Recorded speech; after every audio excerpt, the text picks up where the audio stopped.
Bajjajjaffe baalugera ne bagamba nti Kisasa n'ataakomage aganzika. Kisasa n'ataakomage aganzika. Kati ogwo gw'olabaawo gwe muti omusasa. Ogwo gw'olabaawo Uganda nga ali ku kamera gwakulaga gwe guyitibwa omuti omusasa. Omuti ogwo waliwo ne gukyusa erinnya ne guyitibwa omuzzaŋŋanda.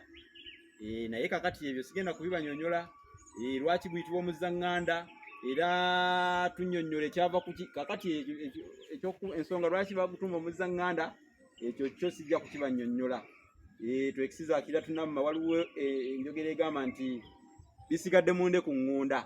Olw'okuba nti si ngenda okusomesaako omusasa guno enjogera gye ntandise nayo mumpulidde nga ngamba nti Kisasa n'ataakomage aganzika.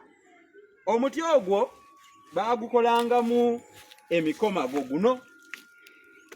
Bajjajjaffe baakolangamu emikomago. Omukomago kye kiti ekitonotono ekiganzikibwa mu kkomagiro. Ekkomagiro ye nnyumba y'omukomazi mwakola emirimu gye kwe bakubira ekikuta ky'omutuba okuggyamu olubugo.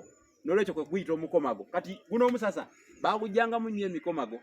Kyova owulira enjogera egamba nti Kisasa n'ataakomage aganzika. Kiyinza okuba ekyangu okusitula ekitundutundu ky'omusasa n'okiteeka mu kkomagiro naye ate nga togenda kusobola kukomaga obanga kabe kasinga nga n'ebyokukomaga tolina ky'obimanyiiko nga mu butuufu gw'oli mufumujja gwe boogera katamanyi bifa magombe. Somesezza ku musasa n'ensonga lwaki enjogera eri yajja. Kati kankomeko wano bagamba mukome wano tweyanguye ng'omugenyi anaakyama. Ate n'olugero lwalugamba nti ganaakayira ku nnyago teyeekkaanya yagafumbye. Ebirungi birekwa nsingisira yaleka omuwemba n'agenda ku mirimu gya Ssaabasajja nange mbasiibudde.